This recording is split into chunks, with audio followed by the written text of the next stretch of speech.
ಒಂದು ಚಪ್ಪಲಿಯಿಂದ ನಿಮ್ಮ ಮಲಗಿದ ಅದೃಷ್ಟ ಎಚ್ಚರಗೊಳ್ಳುತ್ತದೆ.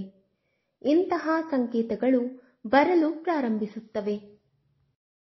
ಜ್ಯೋತಿಷ್ಯ ಶಾಸ್ತ್ರದ ಪ್ರಕಾರ ಮನೆಯಲ್ಲಿ ಇಡುವ ಪ್ರತಿಯೊಂದು ವಸ್ತುವು ಧನಾತ್ಮಕ ಮತ್ತು ಋಣಾತ್ಮಕ ಪರಿಣಾಮಗಳನ್ನು ಬೀರುತ್ತದೆ. ಅಂತಹ ಪರಿಸ್ಥಿತಿಯಲ್ಲಿ ಎಲ್ಲ ವಸ್ತುಗಳನ್ನು ಸರಿಯಾದ ಸ್ಥಳದಲ್ಲಿ ಇಡುವುದು ಬಹಳ ಮುಖ್ಯ. ಅದೇ ಸಮಯದಲ್ಲಿ ಪಾದಗಳಿಗೆ ಧರಿಸಿರುವ ಚಪ್ಪಲಿಗಳು ವ್ಯಕ್ತಿಯ ಅದೃಷ್ಟವನ್ನು ಬೆಳಗಿಸಲು ಸಹ ಸಹಾಯ ಮಾಡುತ್ತದೆ. ಚಪ್ಪಲಿಗಳಿಗೆ ಸಂಬಂಧಿಸಿದಂತೆ ಇಂತಹ ಹಲವು ವಿಷಯಗಳಿವೆ. ನೀವು ಅವುಗಳ ಬಗ್ಗೆ ಗಮನ ಹರಿಸಿದರೆ ನಿಮ್ಮ ಆರ್ಥಿಕ ಸ್ಥಿತಿಯು ಇದ್ದಕ್ಕಿದ್ದಂತೆ ಸುಧಾರಿಸುತ್ತದೆ. ಚಪ್ಪಲಿ ಕೂಡ ನಿಮ್ಮನ್ನು ಶ್ರೀಮಂತರನ್ನಾಗಿ ಮಾಡಬಹುದು. ಅದೇ ಸಮಯದಲ್ಲಿ ಕೆಲವು ವಿಷಯಗಳನ್ನು ನಿರ್ಲಕ್ಷಿಸಿದರೆ ಬಡತನವು ಮನೆಗೆ ಬರಲು ಹೆಚ್ಚು ಸಮಯ ತೆಗೆದುಕೊಳ್ಳುವುದಿಲ್ಲ. ವಾಸ್ತು ಪ್ರಕಾರ ಯಾವಾಗಲೂ ಬಳಸುವ ಬೂಟುಗಳು ಮತ್ತು ಚಪ್ಪಲಿಗಳನ್ನು ಪಶ್ಚಿಮ ದಿಕ್ಕಿನಲ್ಲಿ ವ್ಯವಸ್ಥಿತ ರೀತಿಯಲ್ಲಿ ಇಡಬೇಕು. ಚಪ್ಪಲಿಗೆ ಸಂಬಂಧಿಸಿದ ಕೆಲವು ಜ್ಯೋತಿಷ್ಯ ಪರಿಹಾರಗಳು ಯಾವುವು ಎಂದು ಚಪ್ಪಲಿಗೆ ಸಂಬಂಧಿಸಿದ ಜ್ಯೋತಿಷ್ಯ ಸಂಕೇತಗಳು. 1. ಮುರಿದ ಅಥವಾ ಹಾನಿಗೊಳಗಾದ ಚಪ್ಪಲಿಗಳನ್ನು ಜನರ ಮನೆಗಳಲ್ಲಿ ಇಡುವುದನ್ನು ನೀವು ಆಗಾಗ್ಗೆ ನೋಡಿರಬೇಕು. ಅದನ್ನು ರಿಪೇರಿ ಮಾಡಿ ಇಡುತ್ತೇವೆ ಎಂದು ಭಾವಿಸಿ ಮನೆಯಲ್ಲೇ ಇಡುತ್ತಾರೆ. ಆದರೆ ಒಡೆದ ಚಪ್ಪಲಿಗಳು ಮನೆಯಲ್ಲಿ ಗಲಾಟೆಯನ್ನುಂಟು ಮಾಡುತ್ತದೆ.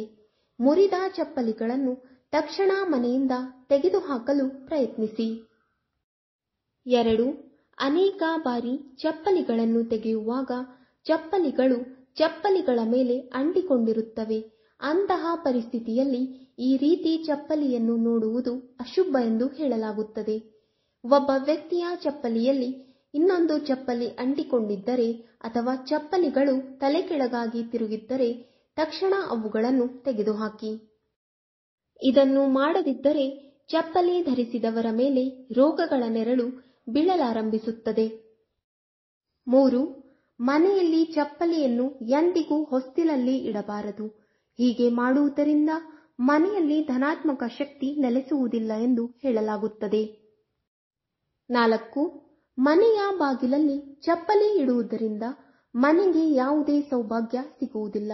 ಯಾರಿಂದಲೂ ಶೂಗಳನ್ನು ಉಡುಗೊರೆಯಾಗಿ ತೆಗೆದುಕೊಳ್ಳಬೇಡಿ. ಅಂತಹ ಪರಿಸ್ಥಿತಿಯಲ್ಲಿ ಅವನ ದುರಾದೃಷ್ಟವು ನಿಮ್ಮ ಅದೃಷ್ಟವನ್ನು ನಾಶಪಡಿಸುತ್ತದೆ. ಮುರಿದ ಬೂಟುಗಳು ಮತ್ತು ಚಪ್ಪಲಿಗಳನ್ನು ಧರಿಸುವುದನ್ನು ಸಹ ನೀವು ತಪ್ಪಿಸಬೇಕು. ಇವು ದುರಾದೃಷ್ಟವನ್ನು ಆಹ್ವಾನಿಸುತ್ತವೆ. ಸ್ವಚ್ಛ ಮತ್ತು ಸುಂದರವಾದ ಬೂಟುಗಳು ಮತ್ತು ಚಪ್ಪಲಿಗಳನ್ನು ಧರಿಸುವುದು ಅದೃಷ್ಟವನ್ನು ಸುಧಾರಿಸುತ್ತದೆ ಎಂದು ನಂಬಲಾಗಿದೆ. 5. ಶೂ ಮತ್ತು ಚಪ್ಪಲಿ ಧರಿಸಿ ಆಹಾರ ಸೇವಿಸಬಾರದು. ಹೀಗೆ ಮಾಡುವುದರಿಂದ ದುರಾದೃಷ್ಟ ಹೆಚ್ಚಾಗುತ್ತದೆ. ಅಡುಗೆ ಕೋಣೆಗೆ ಬರೆಗಾಲಿನಲ್ಲಿ ಪ್ರವೇಶಿಸಬೇಕು. ಜ್ಯೋತಿಷ್ಯ ಶಾಸ್ತ್ರದ ಪ್ರಕಾರ ಶೂ ಮತ್ತು ಚಪ್ಪಲಿಯನ್ನು ಕಳೆದುಕೊಳ್ಳುವುದು ಮಂಗಳಕರವೆಂದು ಪರಿಗಣಿಸಲಾಗುತ್ತದೆ. ಇದು ಸಂಭವಿಸಿದಾಗ ಅಶುಭ ಗ್ರಹಗಳು ಶುಭ ಫಲಿತಾಂಶಗಳನ್ನು ನೀಡಲು ಪ್ರಾರಂಭಿಸುತ್ತವೆ. 6. ವಾಸ್ತು ಪ್ರಕಾರ ಮನೆಯಲ್ಲಿ ಶೂ ಮತ್ತು ಚಪ್ಪಲಿಗಳನ್ನು ಎಂದಿಗೂ ತಲೆಕೆಳಗಾಗಿ ಇಡಬಾರದು. ಒಂದು ವೇಳೆ ತಪ್ಪು ನಡೆದರೂ ತಕ್ಷಣ ಸರಿಪಡಿಸಬೇಕು. ಪಾದರಕ್ಷೆ ಚಪ್ಪಲಿ ಚೆಲ್ಲಾಪಿಲ್ಲಿಯಾಗಿ ಬಿದ್ದಿರುವ ಮನೆಯಲ್ಲಿ ಶನಿಯು ಅಶುಭ ಪರಿಣಾಮವನ್ನು ಬೀರುತ್ತಾನೆ. ಶನಿಗೂ ಮತ್ತು ಪಾದಗಳಿಗೂ ಸಂಬಂಧವಿದೆ ಎಂದು ನಂಬಲಾಗಿದೆ.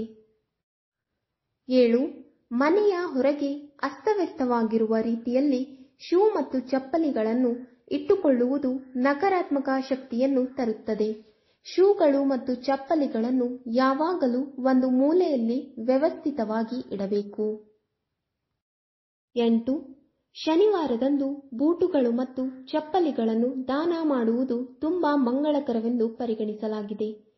ವಿಶೇಷವಾಗಿ ಶನಿವಾರ ಸಂಜೆ ಚರ್ಮದ ಬೂಟುಗಳು ಮತ್ತು ಚಪ್ಪಲಿಗಳನ್ನು ದಾನ ಮಾಡುವುದು ಶನಿದೇವನ ಆಶೀರ್ವಾದವನ್ನು ತರುತ್ತದೆ. 9. ಬೇರೆಯವರ ಚಪ್ಪಲಿಯನ್ನು ನೀವೇ ಧರಿಸಬೇಡಿ. ಹೀಗೆ ಮಾಡುವುದರಿಂದ ಬಡತನದ ಛಾಯೆ ನಿಮ್ಮ ಮೇಲೆ ಬೀಳುತ್ತದೆ. ನೀವು ಯಾರೊಬ್ಬರ ಚಪ್ಪಲಿಯನ್ನು ಧರಿಸಿದರೆ ನೀವು ಯಾರೊಬ್ಬರ ಹೋರಾಟವನ್ನು ತೆಗೆದುಕೊಳ್ಳುತ್ತೀರಿ. 10. ಜ್ಯೋತಿಷ್ಯ ಶಾಸ್ತ್ರದ ಪ್ರಕಾರ ಸೋಮವಾರ ಮತ್ತು ಶುಕ್ರವಾರದಂದು ಹೊಸ ಬೂಟುಗಳು ಮತ್ತು ಚಪ್ಪಲಿಗಳನ್ನು ಧರಿಸುವುದು ಮಂಗಳಕರವೆಂದು ಪರಿಗಣಿಸಲಾಗಿದೆ. ಇದು ನಿಮ್ಮ ಅದೃಷ್ಟವನ್ನು ಜಾಗೃತಗೊಳಿಸಲು ಸಹಾಯ ಮಾಡುತ್ತದೆ. 11. ಶೂ ಮತ್ತು ಚಪ್ಪಲಿ ಧರಿಸಿ ಮನೆಯಲ್ಲಿ ಅಂಗಡಿಗಳನ್ನು ಇಡುವ ಸ್ಥಳಕ್ಕೆ ಹೋಗಬಾರದು. ನಿಮ್ಮ ಮನೆಯ ಆಹಾರ ಧಾನ್ಯಗಳು ಅಥವಾ ಆಹಾರ ಪದಾರ್ಥಗಳನ್ನು ಶೂ ಮತ್ತು ಚಪ್ಪಲಿಗಳನ್ನು ಧರಿಸಿ ಸಂಗ್ರಹಿಸಿರುವ ಸ್ಥಳಕ್ಕೆ ಹೋಗುವುದು ಆ ಸ್ಥಳಕ್ಕೆ ಅವಮಾನ ಮಾಡಿದಂತಾಗುತ್ತದೆ.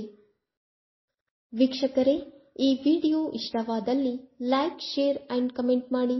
ಮುಂದಿನ ವಿಡಿಯೋಸ್ಗಳಿಗಾಗಿ ಚಾನೆಲ್ ಅನ್ನು ಸಬ್ಸ್ಕ್ರೈಬ್ ಮಾಡಿ. ಧನ್ಯವಾದಗಳು.